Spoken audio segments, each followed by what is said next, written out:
بسم اللہ الرحمن الرحیم۔ السلام علیکم ورحمۃ اللہ وبرکاتہ۔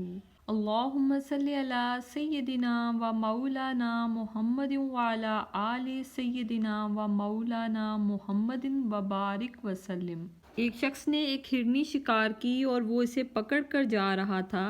جب نبی رحمت شفیع امت مرجع خلائق صلی اللہ تعالیٰ علیہ وآلہ وسلم کے پاس سے گزرا تو اللہ تعالیٰ نے اسے قوت گویائی عطا فرما دی، اور ہرنی نے عرض کیا، یا رسول اللہ صلی اللہ تعالیٰ علیہ وآلہ وسلم، میرے چھوٹے چھوٹے بچے دودھ پیتے ہیں اور اس وقت وہ بھوکے ہیں، لہٰذا آپ شکاری کو ارشاد فرمائیں کہ وہ مجھے چھوڑ دے، میں بچوں کو دودھ پلا کر واپس آ جاؤں گی۔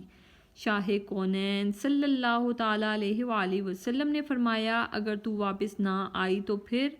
ہرنی نے جواب دیا، اگر میں واپس نہ آؤں تو مجھ پر اللہ تعالیٰ کی لعنت ہو، جیسے اس شخص پر لعنت ہوتی ہے جس کے سامنے آپ صلی اللہ علیہ وآلہ وسلم کا ذکر پاک ہو اور وہ آپ پر درود پاک نہ پڑھے، یا جیسی لعنت اس شخص پر ہوتی ہے جو نماز پڑھے اور پھر دعا نہ مانگے۔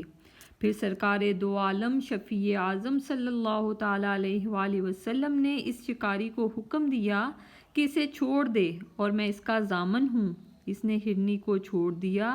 ہرنی بچوں کو دودھ پلا کر واپس آ گئی۔ پھر جبریل علیہ السلام بارگاہ نبوت میں حاضر ہو گئے اور عرض کی، یا حبیب اللہ صلی اللہ تعالیٰ علیہ وآلہ وسلم، اللہ تعالیٰ سلام فرماتا ہے اور یہ ارشاد فرماتا ہے، مجھے عزت اور جلال کی قسم میں آپ کی امت کے ساتھ اس سے بھی زیادہ مہربان ہوں، جیسے کہ اس ہرنی کو اپنی اولاد کے ساتھ شفقت ہے، اور میں آپ کی امت کو آپ کی طرف لوٹا دوں گا جیسے کہ یہ ہرنی آپ کی طرف لوٹ کر آئی ہے۔